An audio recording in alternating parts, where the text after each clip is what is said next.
Welcome back to another episode of Lost in the Farmer's Market Garden Shorts. Well, technically. First off, before I get into this episode, I want to thank everyone who subscribed to the channel. As of the last video, if you didn't see it, the little interlude number 3, we had 100 subs, which is great. It's fantastic. This tiny little channel is starting to go somewhere, and it's all thanks to you folks. However, as of the filming of this episode, we had hit 144, so we're really starting to get some traction. I'd love to see 200, 500, 1,000, but a crazy plant guy can dream, can't he? Well, since the season's over and pretty much everything's dormant and there's nothing pretty to look at in the garden, we're going to talk about houseplants. Now, we did this last year, and our subject today, please don't mind the camera jiggle there, is this lovely specimen.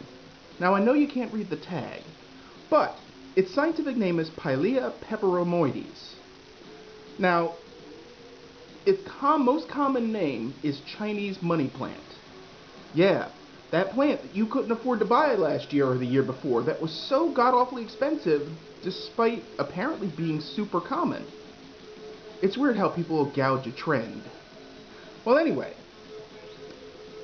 the word Pilea is Latin for felt cap, which is a reference to the calyx on the flower. Peperomioides means it looks like a peperomia, which is an entirely different group of plants, also called radiator plants for some weird reason. And here's the weird part. It's in the Urticaceae family, which is the nettle family, so it's related to stinging nettle and spotted dead nettle, which is lamium. I mean, it is kind of lame. But anyway, this plant is native to the region of Yunnan, China. It got to Europe through Norway, roughly around 1946. And it was very popular in Europe in the 50s and 60s due to the ease of propagation and cultivation, which still makes that high price level that it used to have absolutely ridiculous. But that's beside the point. Other names for this plant are UFO plant, pancake plant, and missionary plant. I really don't get that last one. Missionary plant? Did someone have some kinky thoughts that I didn't know about? It sure as heck doesn't look like a missionary going out to convert people, but whatever. You do you. Sound off.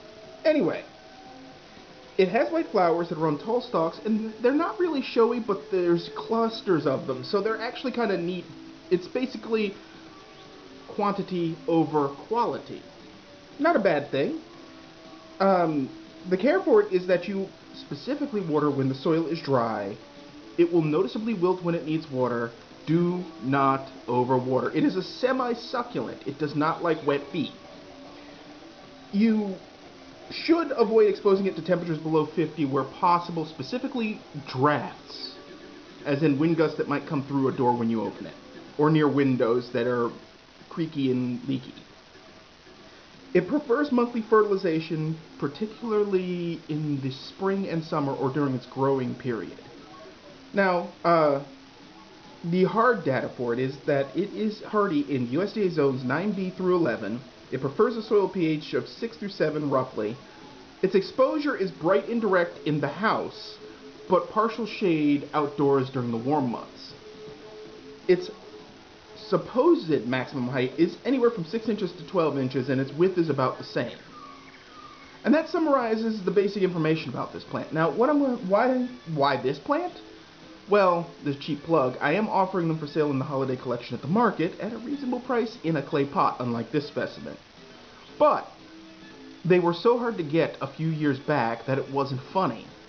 Now, not only have I managed to get them, but the prices are starting to get normalized, which is, now how long will that last? I don't know. What makes this plant interesting is that it looks like little lily pads. I mean, you could imagine frogs or dragonflies flitting about this thing. It's actually really cool to look at.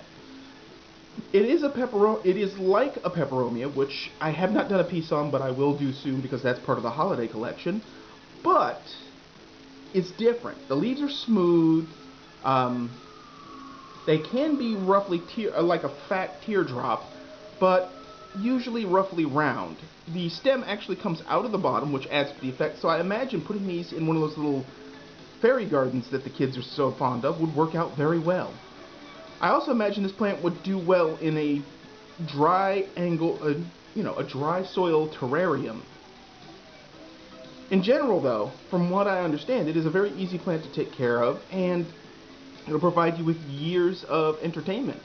So, yeah, that's all I have for you on the Chinese money plant. As always, folks, keep them growing.